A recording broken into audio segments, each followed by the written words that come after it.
This, of course, applies only to companies whose taxable income is more than a crore.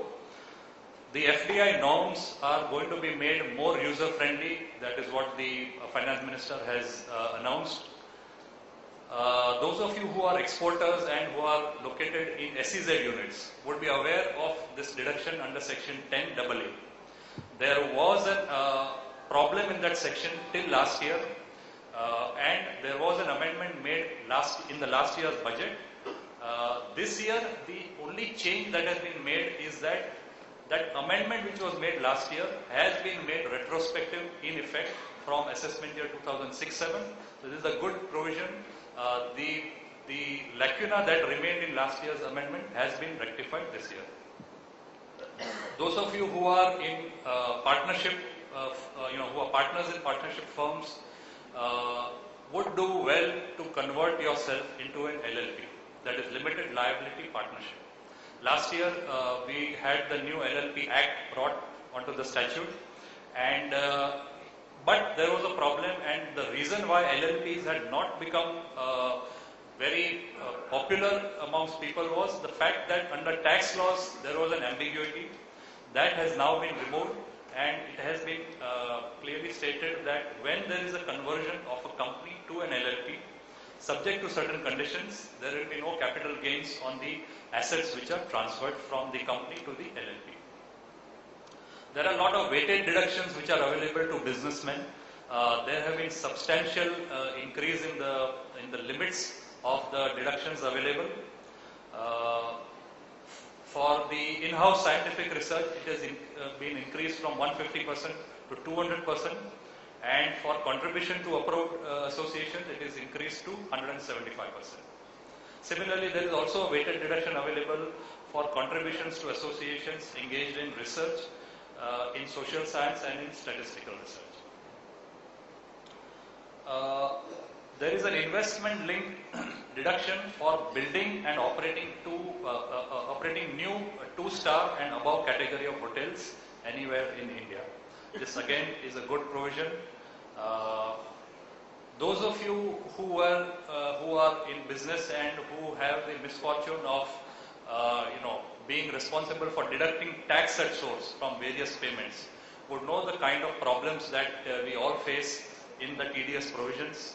And the worst deterrent as far as TDS is concerned is the fact that if you fail to deduct tax when you are supposed to, then that expense which you claim in your P&L account as a deduction, that is disallowed. And in this budget, the improvement that has been made in the provisions is that now it has been laid down that where tax has been deducted during the year but has not been paid in the year, that expense will still be allowed as a deduction provided the TDS is paid before the due date for filing your return of income.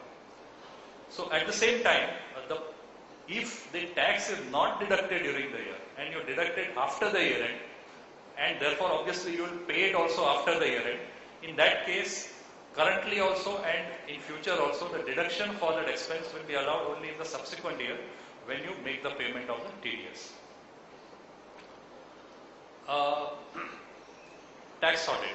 Those of you who are in business would know that if your turnover exceeds 40 lakhs, and those who are in profession like doctors, engineers, lawyers, architects, etc., if your gross receipts exceed 10 lakh, then you are subjected to a compulsory tax audit.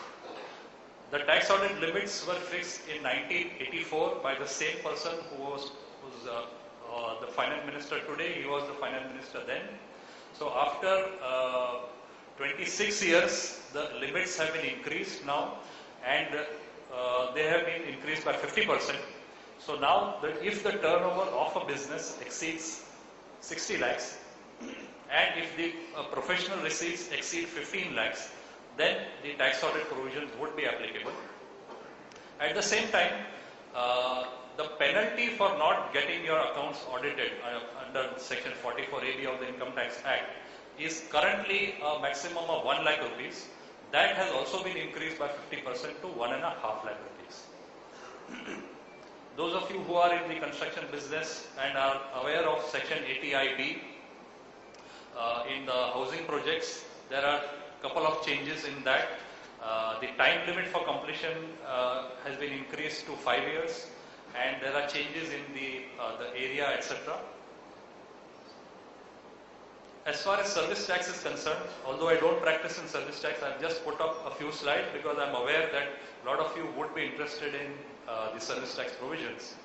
Some of the changes, positive changes with respect to service tax, are that the penalty provisions have been made lenient, and that if the tax is paid along with interest before any show cause notice is issued by the service tax department, then penalty would not be levied.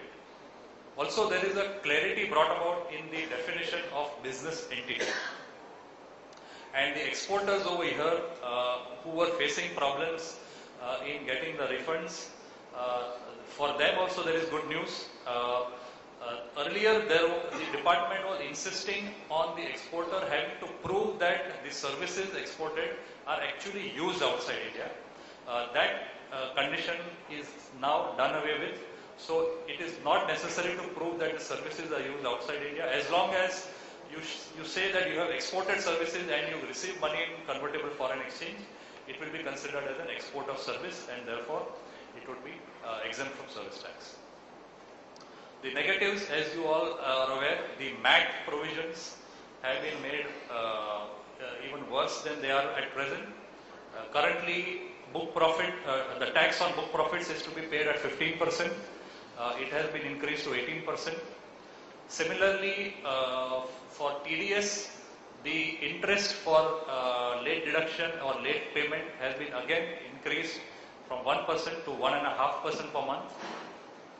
The limit of tax payable for application before settlement commission has increased from 3 lakhs to a whopping 10 lakhs. As far as service tax is concerned, you may be aware that on commercial properties, when they are rented out, there is a service tax levy. And the matter had gone to the Delhi High Court.